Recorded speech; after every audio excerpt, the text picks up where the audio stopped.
Assalamualaikum warahmatullahi wabarakatuh.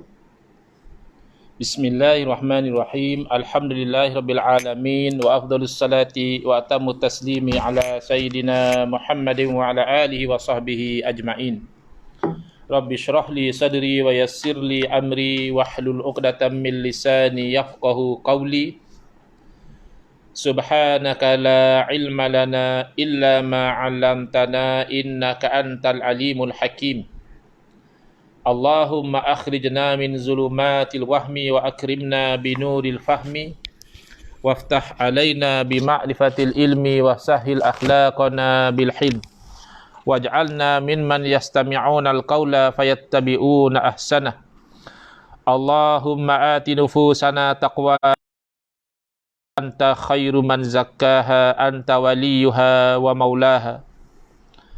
Allahumma arinal haqqa haqqan warzuqna ittiba'ah wa arinal batila batilan warzuqna ijtinabah.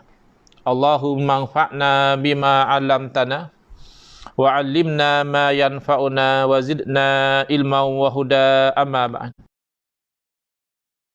Muslimin muslimat yang mengikuti FB Live ya, kita mengupas kitab Bid'ah Hasanah, suatu pendekatan baru yang disusun oleh guru saya Al-Fadil Kiai Muhammad Idrus Ramli hafizahullah wa nafa'ana bihi wa bi'ulumihi fid dharaini amin, iaitu siri kupasan kitab anjuran NGO Ahlus Sunnah wal Jamaah Research Group ataupun dikenali sebagai ARG ya, ARG pusat ya. Baik.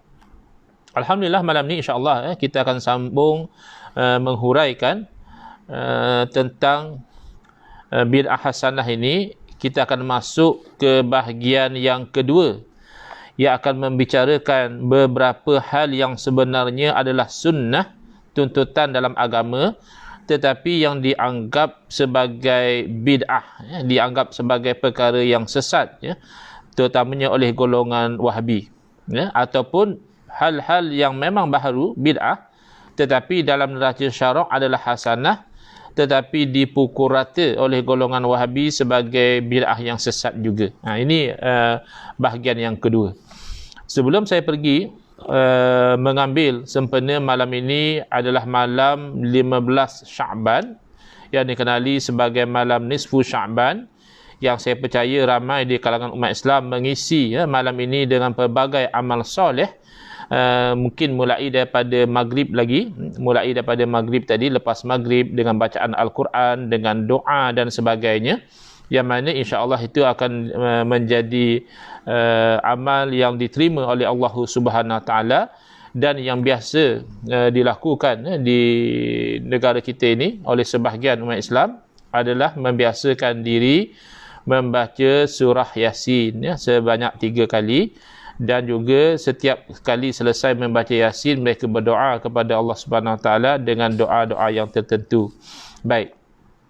Inilah yang ada kalanya menimbulkan reaksi yang sangat negatif daripada orang yang telah terpengaruh dengan fahaman Wahabi. Mereka tidak setuju kita mengamalkan membaca Yasin 3 kali dengan doa tertentu ini, kerana kata mereka perbuatan sedemikian adalah bid'ah yang sesat. Kenapa? Kerana tidak ada dalil.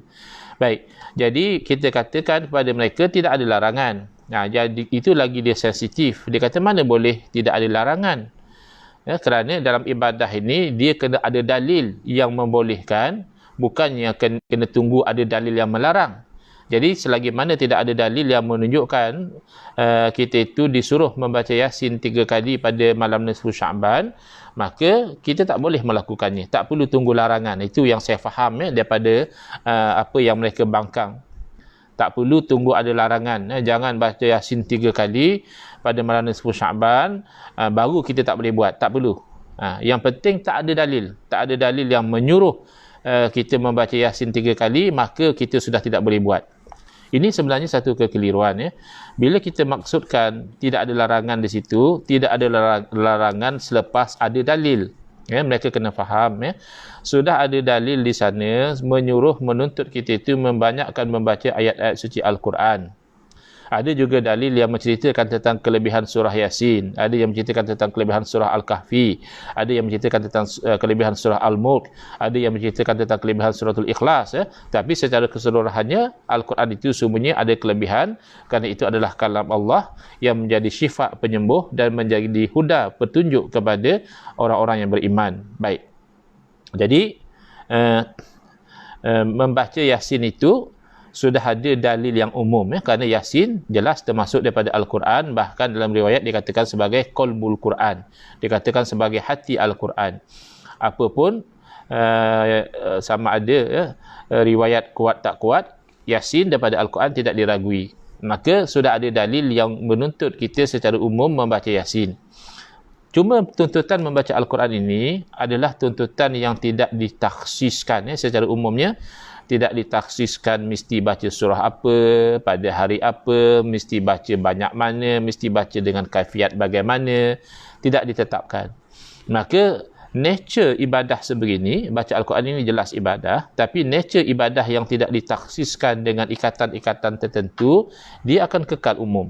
Ya, berbeza dengan ibadah seumpama sembahyang, setelah diperintahkan secara umum aqimus solah, kemudian ditaksiskan dengan solat yang sebagaimana dilakukan oleh Nabi SAW, ditaksiskan solat itu dengan waktunya, ditaksiskan solat itu dengan cara dan juga syarat dan sebagainya. Maka itu jelas, ya, kita kena ikut, ya, sebagaimana dalil yang mentaksiskan itu ataupun dalil yang mentafsilkan, ya, memperincikan, yang asalnya mujmal secara umum saja, telah menjadi mufassal, telah diperincikan.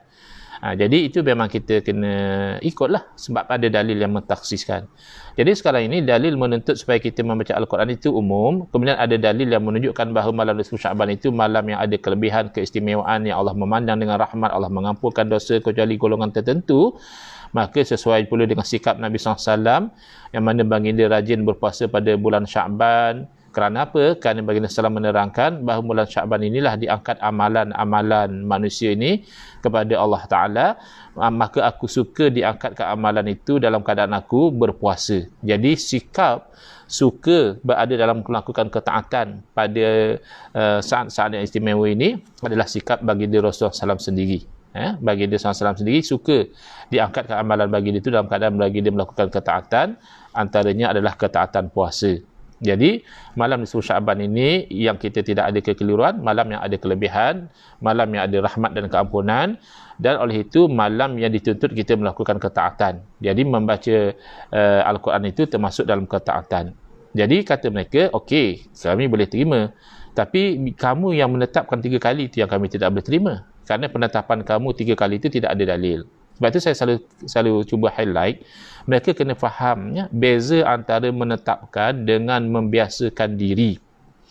Kalau menetapkan memang perlu kepada dalil, ya. Kalau ada orang bagi tahu, pastikan, ya, malam nisfu Sya'ban ini kita mesti kena baca Yasin tu 3 kali. Jangan baca kurang daripada 3 kali, atau jangan baca lebih daripada 3 kali. Memang kita kena baca Yasin tu 3 kali, dan memang kita kena baca doa yang macam itu. Tak boleh baca doa lain, ya. Itu baru kita katakan penetapan. Adapun yang berlaku dalam masyarakat kita lebih kepada membiasakan diri, ya. Ramai yang membiasakan diri membaca Yasin 3 kali dan membaca doa-doa tertentu.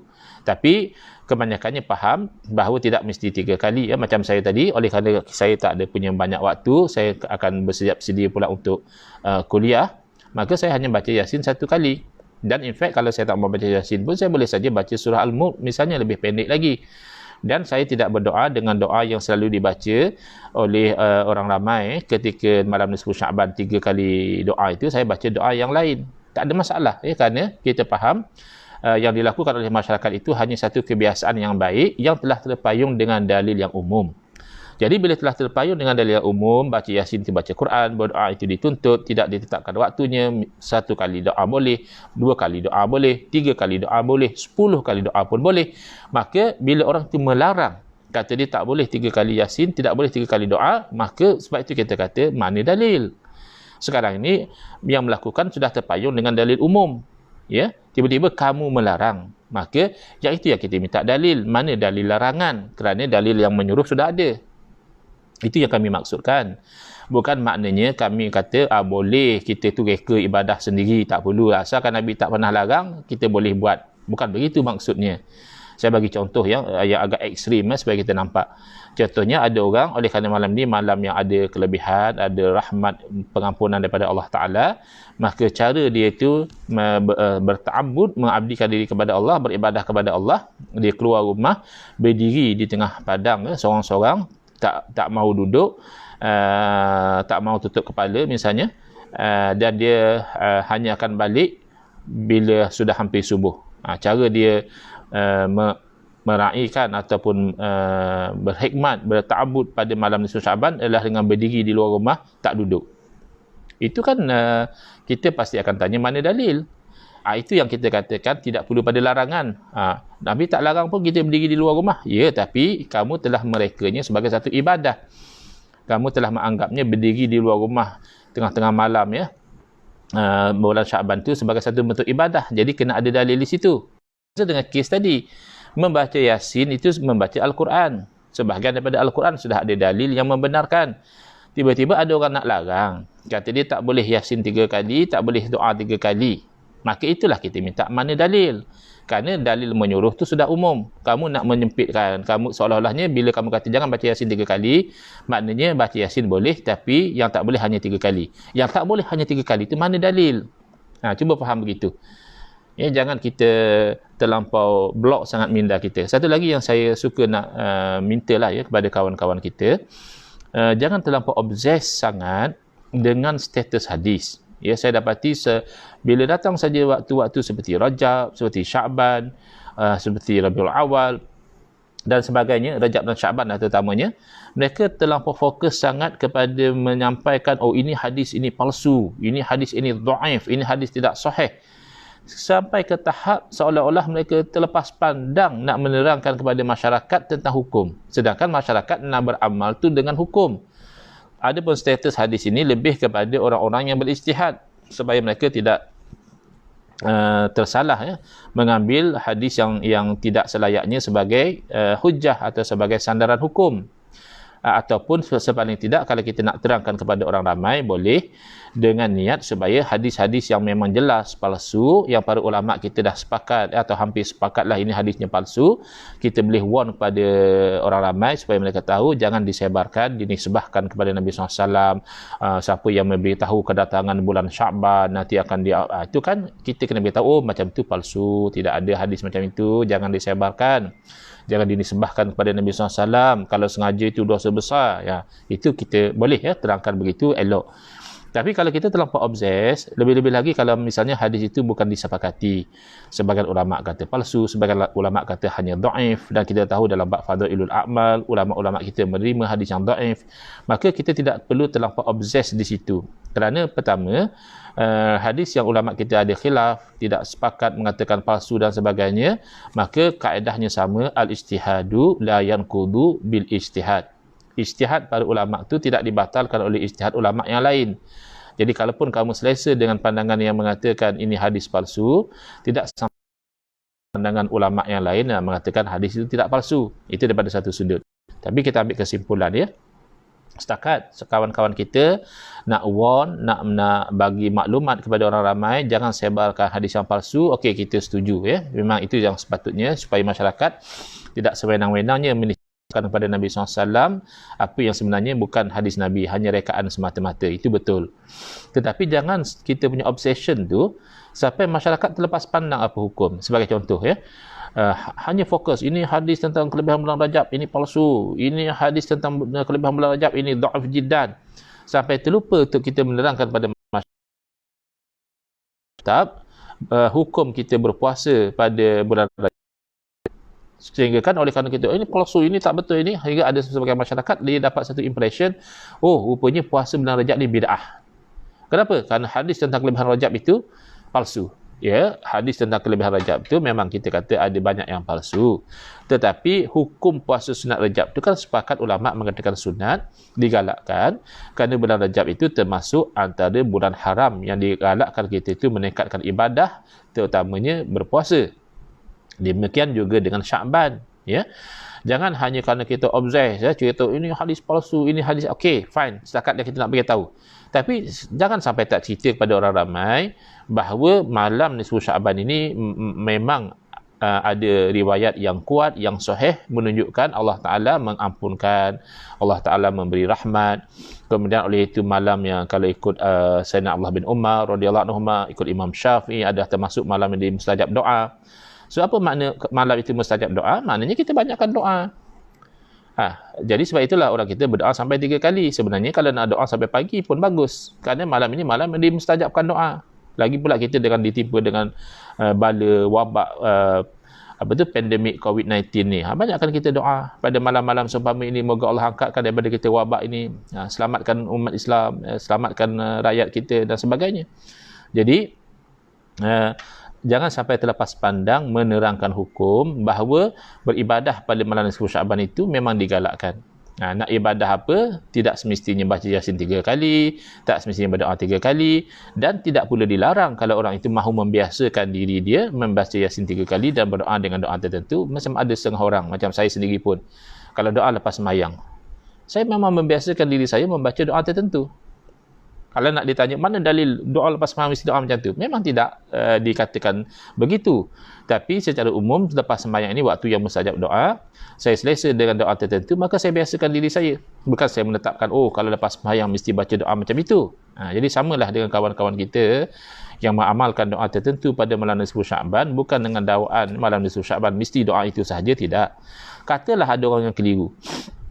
Oleh kerana dia tidak mengaji, dia hanya tiru-tiru orang saja, dia tersalah sangka. Dia menyangkakan bahawa malam nisfu Syaban tu memang mesti baca Yasin 3 kali, tak boleh kurang, tak boleh lebih.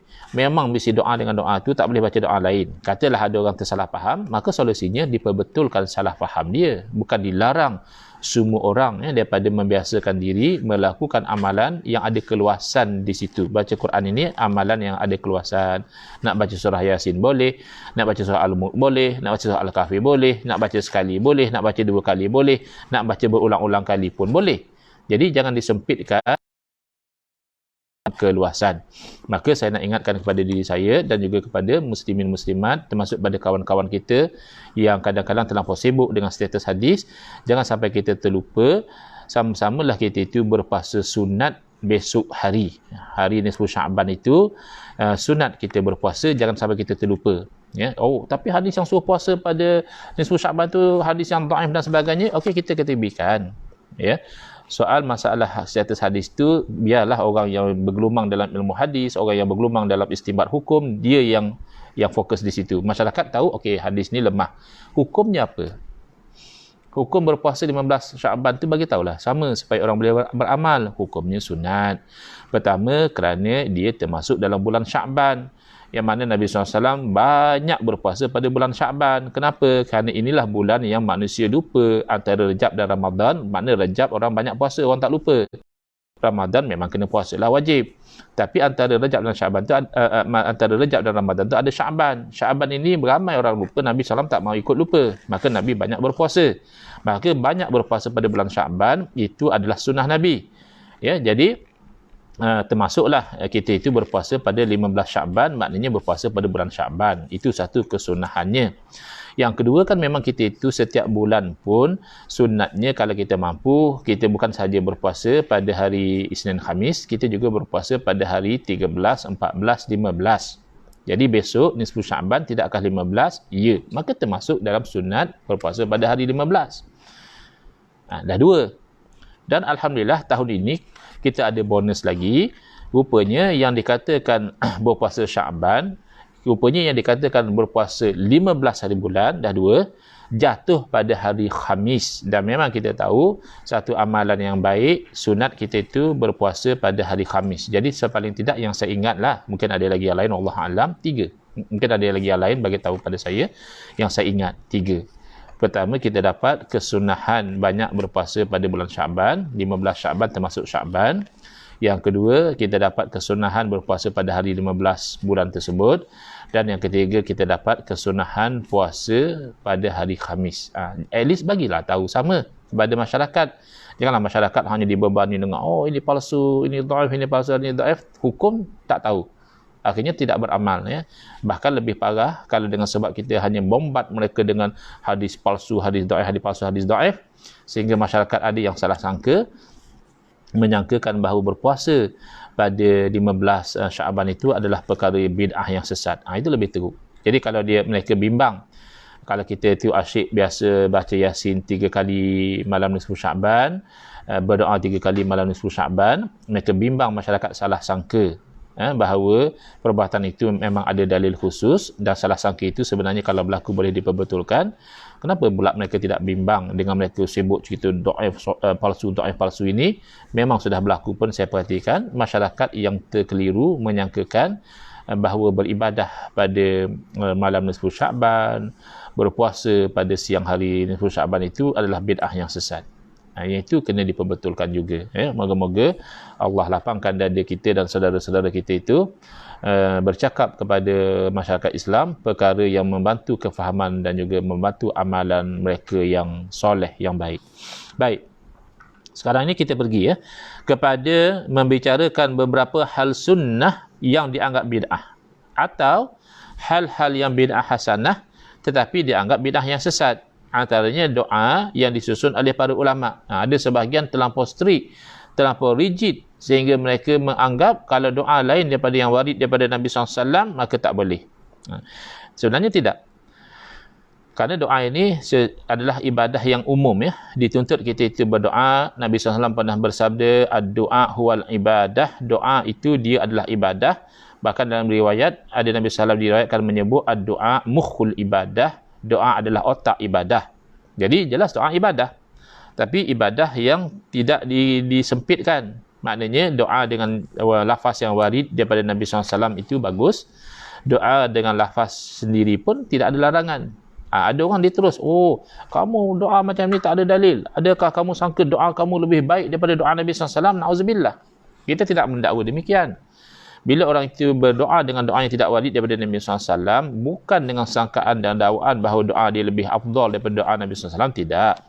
Tetapi kerana dia beramal dengan apa yang agama beri keluasan. Agama tidak sempitkan. Kalau macam sembahyang, memang kena macam daripada Nabi SAW. Kalau macam haji, kena memang tiru sebagian aturan Nabi SAW. Kalau memang puasa wajib memang pada bulan yang telah ditetapkan oleh Allah dan Rasul. Jadi tak boleh kita buat lain. Tapi pada umpama selawat, umpama zikir, umpama doa, umpama baca Quran yang agama sendiri meluaskan, kenapakah golongan ini datang untuk menyempitkan? Itu masalah dia. Baik. Di antara bid'ah hasanah yang diamalkan oleh umat Islam adalah doa-doa yang disusun oleh para ulama. Dalil tentang doa tersebut antara lain beberapa hadis di atas, seperti hadis sahabat Nabi Sayyidina Rifa'ah bin Rafi' Az-Zurqi radhiyallahu anhu, yang mana berdoa dalam solat ketika bangun daripada rukuk menuju kepada i'tidal, Rabbana lakal hamdu hamdan katsiran tayyiban mubarakan fih. Lalu Nabi SAW mengatakan 30 lebih malaikat berlomba-lomba antara mereka untuk siapa antara mereka yang terlebih dahulu menulis pahala. Jadi kawan-kawan kita kadang dia menyempitkan lagi. Dia kata itu bukan dalil bid'ah hasanah, itu Nabi dah iktiraf. Bila Nabi iktiraf, itu bukan lagi bid'ah, itu sudah jadi sunnah. Itu sunnah yang telah diiktiraf oleh Nabi SAW. Dengan dia lupa bahawa betul, kita setuju, bila Nabi SAW iktiraf, maka dengan pengiktirafan Nabi SAW, apa yang berlaku itu diklasifikasikan sebagai sunnah. Namanya sunnah takririyah, sunnah pengiktirafan. Kan ada sunnah fi'liyah yang Nabi SAW sendiri buat, ada sunnah qauliyah, apa yang Nabi SAW cakap, dan ada sunnah takririyah, bukan Nabi buat, bukan Nabi cakap, tapi bila orang buat dan orang cakap, Nabi iktiraf, Nabi puji, atau Nabi kata diterima Allah, atau Nabi kata ada pahala, atau Nabi diam. Secara umum lah, bila Nabi SAW diam, boleh dianggap diam Nabi SAW itu menunjukkan kepada perkara itu tidak haram. Kerana kalau haram, tentulah Nabi SAW larang. Jadi kita faham itu sunnah, tapi cuba dia faham, bila itu sunnah, bermakna sunnah Nabi SAW tidak melarang setiap perkara yang baharu, walaupun di dalam ibadah. Jadi sahabat ini ketika melakukan perbuatan itu, belum ada pengiktirafan lagi. Nabi tanya, manil mutakallim, siapa yang bercakap macam itu tadi? Siapa yang berdoa macam itu tadi? Jadi bila mengaku, kalau memang betul melakukan sesuatu yang belum diiktiraf oleh Nabi SAW itu adalah satu perkara yang haram, tentulah Nabi kena larang.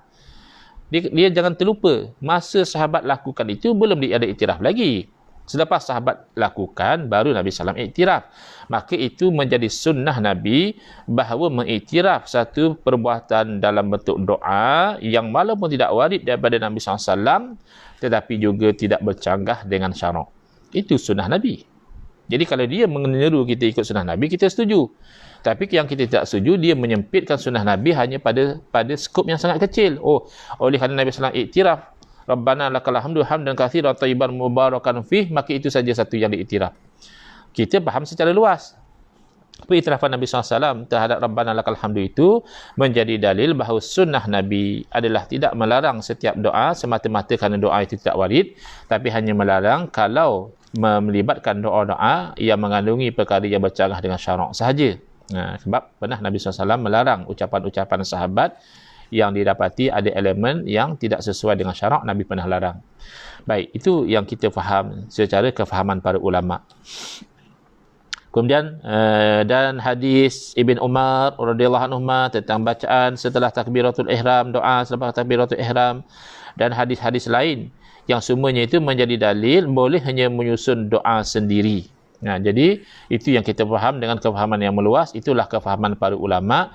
Jadi kita mohonlah kepada kawan-kawan yang telah terpengaruh dengan fahaman Wahabi ini, buka balik fikiran. Lihat kepada ulama-ulama yang lain, jangan hanya merujuk kepada ulama kamu saja, tak betul lah ya. Nanti saya pun tengah berkira nak jawab ada satu komen yang saya rasa worth answering lah, kerana kalaupun orang yang komen tu tak terima, tak ada masalah, tapi sekurang-kurangnya boleh memberi manfaat kepada orang lain ya. InsyaAllah saya akan cuba nanti. Cuma nak terangkan, antara dalil bahawa boleh menyusun doa sendiri adalah hadis berikut. An Anasin radhiyallahu anhu anna Rasulullah sallallahu alaihi wasallam marra bi'arabiyyin wa huwa yad'u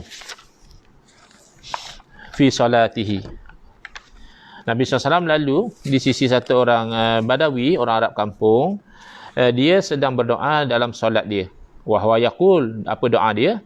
Ya man la tarahul uyun wa la tukhalituhuz zunun wa la yasifuhul wasifun. Wahai yang tidak dipandang oleh sekalian mata, wahai yang tidak dipengaruhi oleh sebarang keraguan, wahai yang tidak mampu disifatkan oleh sesiapa yang nak menyifatkan, wala tughayyiruhul hawadithu, yang tidak diubahkan oleh apa-apa yang berlaku, wala yakhshad dawaira, dan yang tidak takut kepada apa perubahan yang berlaku, perpusatan. Kadang kita di atas, kadang kita di bawah, kadang kita ada pangkat, kadang kita hilang pangkat, kadang kita sakit, kadang kita sihat, kita takut. Tapi Allah Ta'ala la yakhshad dawair, Allah tidak takut kepada perpusingan apa-apa yang berlaku. Ya'lamu mathaqilal jibali wa makayil bihar, dan yang mengetahui beratnya bukit dan juga timbangan segala lautan. Kita mana tahu ya, berat diri kita pun kadang-kadang kita confuse ya. Sukatan air nak masak pun kita kadang tak perasan, kerana Allah yang menciptakan. Berat bukit gunung ganang Allah tahu, timbangan air laut Allah tahu. Wa adada qatril amtori, dan Allah tahu bilangan titisan hujan. Wa adada wariqil asjari, dan bilangan daun di pohon-pohonan. Wa adada ma azlama alaihi lailu wa asyraqa alaihi naharu, dan bilangan apa yang digelapi ke atasnya malam dan apa yang disenari ke atasnya siang. Kan maknanya semualah yang berlaku padanya malam ni, semualah yang berlaku padanya siang, apalah ada di bumi ni. La tuwari minhu sama'un sama'an wala ardun ardan, dan tidak menutup daripada Allah Ta'ala itu satu langit akan satu langit yang lain, dan tidak menutup akan satu bumi satu, wala bahrun ma fi qa'rihi, dan lautan itu tidak menutup kepada Allah apa yang ada di dalamnya. Kalau kita manusia, kita tak nampak, jangan kata apa yang ada dalam lautan ya. Apa yang ada dalam kotak pun kita tak nampak. Kadang-kadang postman hantar satu kotak, apa ada dalam kotak ni, kita pun lupa ya. Jadi Allah tidak ya, apa yang ada lautan tu tidak ditutup oleh lautan. Wala jabalun ma fi wa'rihi, dan bukit tidak menutup apa yang ada di dalam isinya. Ini semua pujian sebenarnya. Ini semua pujian. Panjang-panjang ni semua pujian. Tidak warid pun daripada Nabi SAW. Tapi orang Arabi tadi, orang Arab kampung tadi baca dalam solat doa ini. Lalu dia berdoa. Sudah panjang puji, barulah dia doa. Tengok, doa pendek saja. Puji yang banyak. Ij'al khaira umri akhirahu. Jadikanlah sebaik-baik umur aku yang akhir sekali. Kita nak macam itulah. Sebab kita ni manusia yang tidak maksum, manusia yang terjerumus kepada maksiat, manusia yang selalu bergelumang dengan dosa. Tapi dalam masa yang sama kita tak mahu Allah murka pada kita. Maka kita nak al-umuru bi khawatimiha. Urusan itu dengan penutupnya. Maka orang Badawi ni pandai. Dia minta kepada Allah, ij'al khaira umri akhirahu. Jadikanlah sebaik-baik umur saya tu yang penghujung sekali. Wa khaira amali khawatimahu. Dan jadilah sebaik-baik amalan saya penutup dia. Wa khaira ayami yawma alqaka fihi. Dan sebaik-baik hari-hari saya adalah hari yang saya berjumpa denganmu padanya. Falaman sarafa da'ahun Nabi SAW. Bila dia Arab Badawi ini nak bergerak, dah selesai semayang, ya. Insaraf di sini asalnya maknanya bergerak, tapi dalam konteks semayang, mana dia dah selesai semayang lah, ya. Sebab sebelum selesai semayang, jangan bergerak lagi. Dah selesai semayang, Nabi panggil dia. Wa wahabalahu zahaban. Lalu Nabi SAW menghadiahkan kepadanya seketul emas. Wa qala lahu. Lalu Nabi SAW bersabda kepada orang Arabi ini, wahabtu laka dhahaba. Aku menghadiahkan kamu emas ini. Apa sebab dia? Lihusni sana'ika ala Allahi azza wa jalla. Kerana elok sangat pujian yang kamu puji Allah subhanahu wa ta'ala dengannya. Ini hadis Hasan, riwayat Imam At-Tabrani dalam Mu'jamul Awsat, dengan sanad yang jayid, bukan sanad yang dhaif, tidak. Ini hadis yang kuat, yang boleh dijadikan sebagai sandaran. Poinnya apa? Poinnya, doa yang dibaca oleh orang Badawi tadi, itu bukan datang daripada Nabi SAW, dibaca dalam solat. Jadi, kerana doa itu memang bagus. Kata-kata yang keluar daripada mulut orang Badawi ini, kata-kata yang bagus, yang selari, sesuai dengan keagungan Allah Ta'ala. Ya, dia minta pula benda yang bagus, minta supaya penghujung umur tu yang paling baik, penutup amalan itu yang paling baik, hari bertemu dengan Allah itulah hari yang paling baik. Jadi dia puji Allah tu bagus, dia minta permintaan yang bagus, maka Nabi SAW pun dengan pujian yang bagus kepada Allah Ta'ala tadi menghadiahkan kepada orang Badawi ini seketul emas. Kalau Wahabi dihadiahkan penampar atau apa, tak tahu. Sebab Wahabi kan kalau tak ada walid daripada Nabi SAW terus dibantainya bid'ah sesat. Tak pasal-pasal Badawi itu kena belasah dengan Wahabi. Kalau lah, ya, kalau perbuatan itu berlaku depan Wahabi, mujurlah perbuatan itu berlaku di hadapan Nabi sallallahu alaihi wasallam, yang mana sikap Nabi sallallahu alaihi wasallam tidak seperti sikap Wahabi. Nabi sallallahu alaihi wasallam pembawa syariat sendiri, tidak melarang semua perkara yang dilakukan tidak daripada baginda, tapi baginda bahkan memuji perkara yang tidak datang daripada baginda sesuai dengan syariat. Jadi setakat ini dahulu untuk malam ini. InsyaAllah, ya, malam besok kita akan sambung pada waktu yang biasa, iaitu sekitar jam 9 malam insyaAllah. Hadza wabillahi taufiq wal hidayah. Wassalamualaikum warahmatullahi wabarakatuh. Sekali lagi saya ingatkan kepada diri saya dan kepada muslimin muslimat untuk sama-sama kita itu berpuasa sunat pada hari besok, sekurang-kurangnya sunat bulan Sya'ban, sunat berpuasa pada 15 hari bulan, dan sunat berpuasa pada hari Khamis. Bismillahirrahmanirrahim. Alhamdulillah rabbil alamin, wassalatu wassalamu ala asyrafil anbiya wal mursalin wa ala alihi wa sahbihi ajma'in. Allahumma syrah sudurana wa ahsin akhlaqana wa azim ujurana wa nawwir qulubana binuri hidayatika kama natar'adha binuri syamsika abadan abada birahmatika ya arhamar rahimin. Allahumma aftah alaina futuhal arifin warzuqna fahman nabiyyin wa hifzal mursalin wa ilhamal malaikatil muqarrabin wa sallallahu ala khairi khalqihi sayyidina Muhammadin wa ala alihi wa sahbihi wa sallam walhamdulillahi rabbil alamin wal afu minkum.